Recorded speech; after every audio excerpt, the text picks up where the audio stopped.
আসসালামু আলাইকুম। আপনারা কেমন আছেন? আশা করছি ভালো আছেন। সবাইকে শুভ নববর্ষ। এখানে হচ্ছে ভাত, ডাল, তারপর ইলিশ মাছ, তারপর হচ্ছে গিয়ে ভর্তা, অনেক জাতের। এখানে হচ্ছে ঢেঁড়স ভর্তা, ডাল ভর্তা, শুটকির ভর্তা, তারপর হচ্ছে গিয়ে মিষ্টি কুমড়া ভর্তা, বরবটি ভর্তা, আলু ভর্তা আর ইলিশ মাছ ভর্তা। আর এখানে হচ্ছে মিষ্টি কুমড়া ভাজি করছে সাথে। তো আপনারা দেখতে থাকেন ভিডিওটি, পাশেই থাকুন। এই যে দেখেন আমি হচ্ছে রেডি হয়ে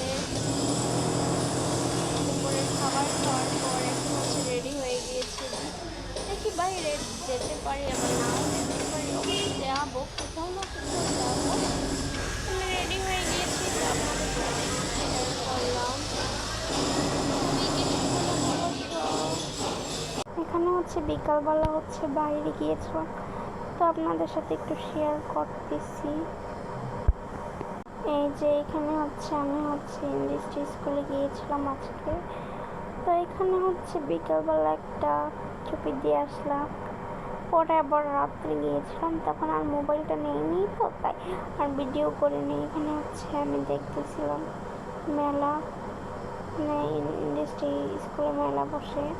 তো এখানে হচ্ছে আমি আবার ফ্রন্ট ক্যামেরা দিয়ে একটু ভিডিও করে নিলাম, তো আপনাদের সাথে শেয়ার করতেছিলাম আমার পিছনে কী কী হচ্ছে। তো আপনারা দেখতে থাকেন, যদি ভালো লাগে তাহলে একটা করে লাইক দিয়ে দেবেন। এই যে দেখেন কোথায় আসছে, সোফাগুলো কি চেনা চেনা লাগে? রোজার মধ্যে আসছিলাম, এখন কি চেনা চেনা লাগে সোফা? এই যে আমি এখন চা খাবো, আমির বাসায় আসছি। আমির বাসায় এখন চা দিচ্ছি, চা খাই, তারপর আবার আসবো আপনাদের সাথে। এই যে দেখেন সারাদিনের পয়লা বৈশাখ উদযাপন করে এসে এখন হচ্ছে ব্লগটা শেষ করব। তো আপনাদের কাছে যদি ভালো লাগে তাহলে অবশ্যই কিন্তু লাইক করবেন, কমেন্ট করবেন, শেয়ার করবেন, সাবস্ক্রাইব করবেন। তো এখানেই শেষ করি। সবাই ভালো থাকবেন, সুস্থ থাকবেন, জান্নাত ওয়ার্ল্ডের পাশে থাকবেন। সবাইকে আল্লাহ হাফেজ।